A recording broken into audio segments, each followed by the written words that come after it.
know, maybe I should just get over thinking that I'll have a plan for what to talk about, because I never do. When I get down to it and I put my damn phone on my damn speaker at 7 in the morning, it's actually 8, but record and like try to think about something to talk about, nothing. I mean, I could plan, but what's the point? With that being said,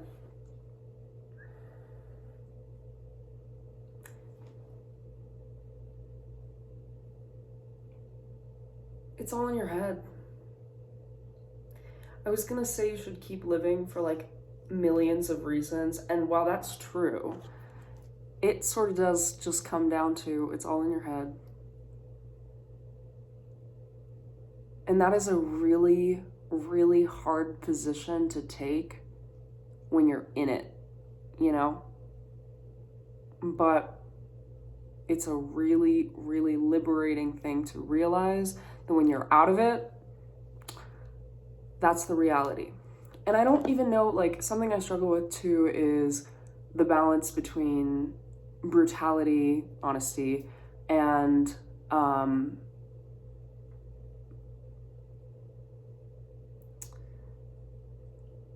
sugarcoating. And those are two extremes of this topic. But I think it's just about collecting information that resonates with you, that makes you realize that it's all in your mind. So let's talk about like depression or like mental illness and suicidal ideation, stuff like that. That's kind of a big topic for me, and really important to me because it's something that I have experienced very, very intimately, very deeply. And that feeling is horrifying. I think it's probably, I don't know, I want to say the worst, because with depression, it's you in a battle against your mind where your mind is telling you you're a piece of shit, you don't deserve to live, or you don't need to like do things, while also saying that this depression is not real and that you're making it up and that it's trying to spin your mind into preservation of the comfort that you feel when you're in the trap, I guess, of depression. And that can be really hard to like identify, first of all, the fact that there is a trap that is being made for you and perpetuated by you or by depression. We're gonna go with by depression, because why would we blame you? Actually, I guess we have to blame you a little bit, because depression is a consequence of whatever the circumstance is that requires you to have this depression.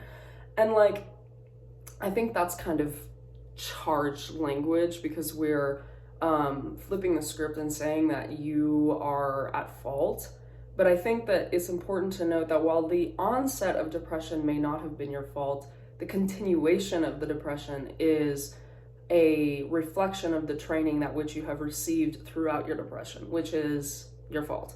And I also want to say that just because it's your fault doesn't mean that you get to stay there. And it also doesn't mean that you have to stay there. And it also doesn't mean that you deserve to stay there, because it is not a reflection of worth. It is not a reflection of like the future, what that looks like for you. All it is a reflection of what you have reacted to in the past and how you have dealt with it and how you're receiving the future. Wow, that was really eloquent, I think. Basically, I got my point across. But what is important to know is that you are not your thoughts. You are not a conduit for all that is depression. You are a conduit for all that is. So you are able to drag your ass out of there, period. Why do I know that? I did it. And so many other people before me have done that. But it is not through just this lens. It is not through this active masculine, but going after it energy. It is also compassion, because like I said, this has nothing to do with self-worth. Even though like depression is going to be depression and anxiety, the ones that are like questioning your self-worth to the max, that's a figment of your imagination. It all really does come down to the mind perceives things through the mind's motherfucking bias. And if your bias is depression, if your lens, if your rose-colored glasses, if you will, maybe blue, bitch, blue-colored glasses are depression, you're gonna view the world through a depression lens. And that is why it feels so goddamn hard to get out of mindset ruts, if you will. Let's look at it from a healthy perspective. I am a recovered experiencer of mental illness and depression and projections, but we can't really get into that with just one video. I mean, we could, but and my current lens in life is really positive. It's really grateful. It's really the opposite. Okay? And that makes it so that everything that I see in the world is through that perspective.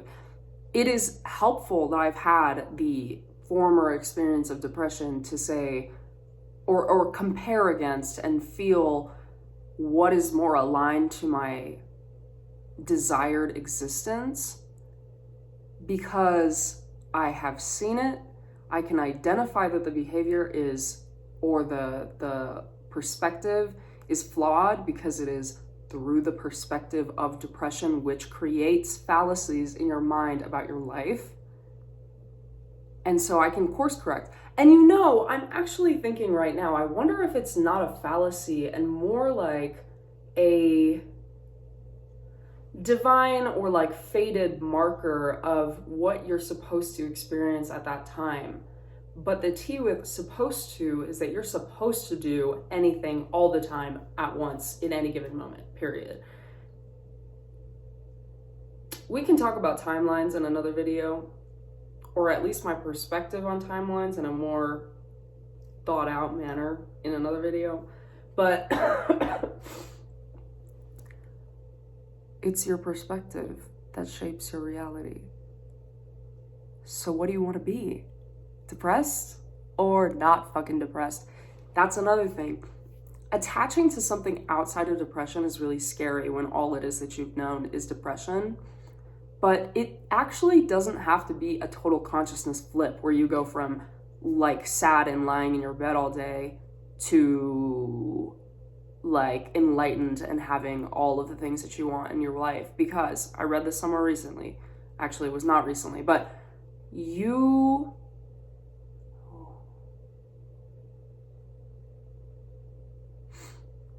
I don't remember what I was going to say. It doesn't change overnight. It is a constant unfolding of perception, of perspective. It is a gradual development of the self. Out of this box of depression, you take a step, you're not going to be at the finish line. Ooh, I think I kind of remember. If you had everything you wanted overnight, you would not know how to keep it. You would not know how to act in such a way that that thing that you want stays. You would chase it away because you don't know how to keep it. And what is healing out of depression and getting to that point is the whole process of learning how it is that you can attract what you want, keep what you want, and attract more of what you want and keep more of what you want.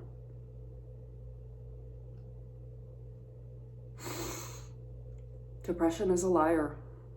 Depression is a motherfucking liar. And what I will say too is that all of the people in the world, I want to like kind of generalize and say that for the most part, the most depressed people, and I hesitate to say, but the weakest people and the most confused of us out there are the ones that are perpetuating their darkness with others on the internet.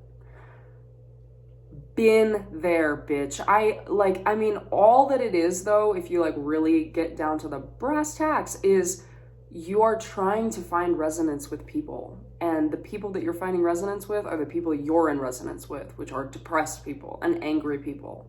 And they view the world through their own lens. And you can get sucked into that, but don't forget that that part of you exists if it is that you are attracted to that. If you're attracted to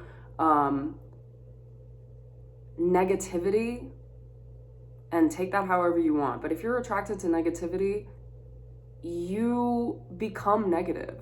There's a part of you already that is negative. It just grows when you fester it with somebody else. I cannot speak to the actual statistics of what I'm about to say, but the most healed people are not on Instagram. The most healed people are not on those comment sections saying some dumb shit, perpetuating negativity in the world. And two, the most healed people, or rather like the demographic of social media is misleading. Like, not everybody is on there. Not everybody is willing, because they learn, not everybody is willing to spend that time there where it is propagations of negativity. Don't get me wrong, there is positivity on the internet. Actually, there is a huge awakening that is occurring, and I know you've heard somebody say that before, but it's true. Oh my God, because two, let's get into this. If you didn't feel like you deserve to be here, at your core essence of your being, if you didn't think that there was a possibility for you to heal, you would not be watching this video. You would not be even coming across self-help things, content at all, anywhere, because you would reject it. You would say, this is not comfortable to me. This is not what I want. And you would reject it. And you wouldn't even be listening. And I think too, when you realize that, oh, a little thing just changed in me where I just came across this more core, or I came across this beauty in the world. Not even like, let's take it away from like the social landscape.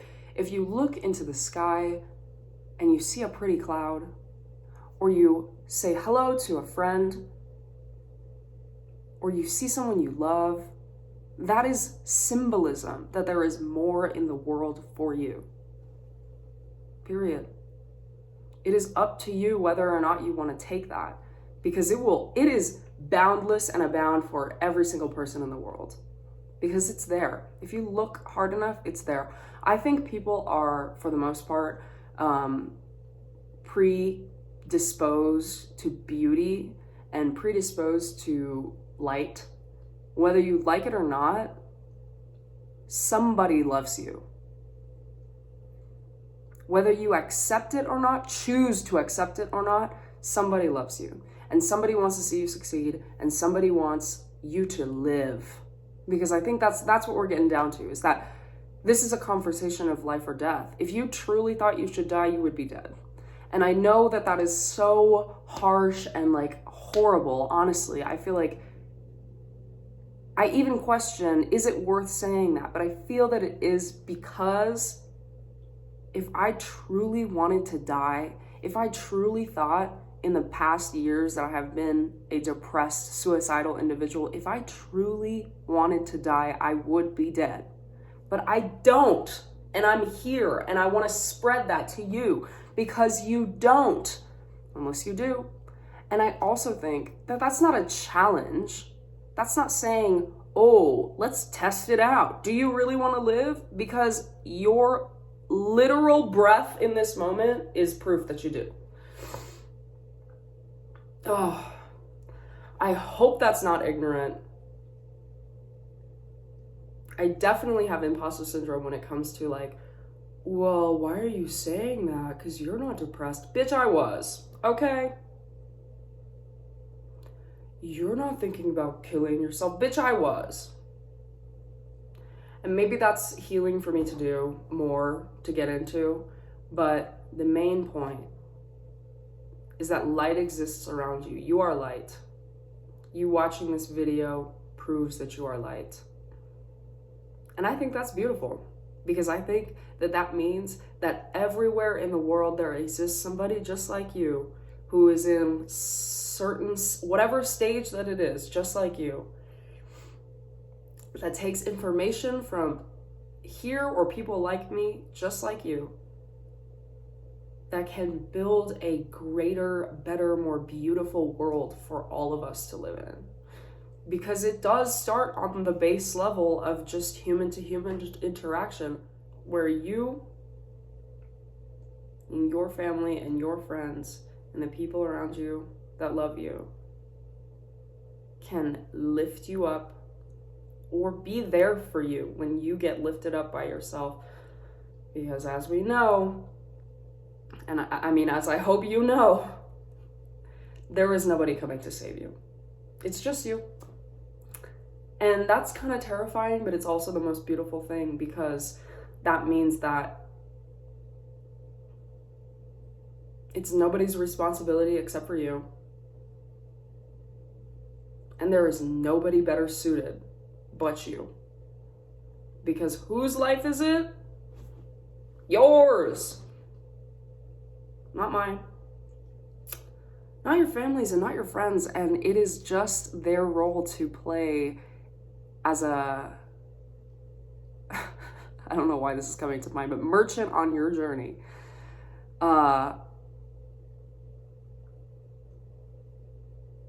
To greater things. Whatever that looks like for you. If that's getting up out of bed, but getting up out of bed and seeing beauty in the world, if that's your light, that's your light. Because that's my light, girl. I'm so... It is profound to get to a point where you wake up and you don't think that the world is out to get you. Where you feel a moment, or just you feel in your life beauty that exists where you thought it was literally impossible or not true, even in the slightest, that it was there. That is a truly profound feeling, and I really hope that you get to experience that as well, because it's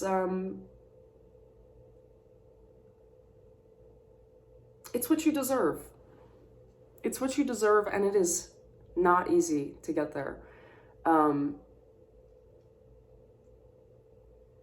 But I know you will. Eventually. Just know that eventually is your decision. So do you choose to take it or not? That's what I have for you. I really hope that made sense. I mean, I think it did, but that's just my way of thinking and my perspective. I want to talk more about suicidal ideation and depression, and I also want to approach these topics with compassion, but I feel like it's just something that's been on my mind. And honestly, a very prevalent part of my healing journey was moving from pain and suffering to beauty and light and happiness. But